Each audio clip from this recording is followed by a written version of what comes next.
In step one, you see the heroes of Plaza Patata. I'm going to tell you now who they actually are.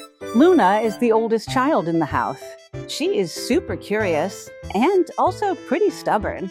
If she thinks someone is a threat to the restaurant Plaza Patata, she has to find out what's going on. Then she'll go after it, even if it's actually too dangerous. Lisa is the second and also the last child in the house. She is the youngest and she has too much imagination. Because she has such a vivid imagination, she gets scared very easily. When she's lying in bed and hears a perfectly normal sound, she already thinks it's a thief.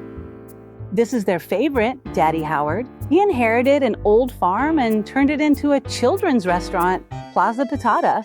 Of course, that's super fun. And there's just one problem, and that's that he can't cook at all.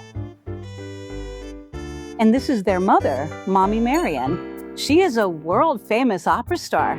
She performs all over the world, which means she's away from home a lot. But that's okay, because her daughters Luna and Lisa are old and wise enough.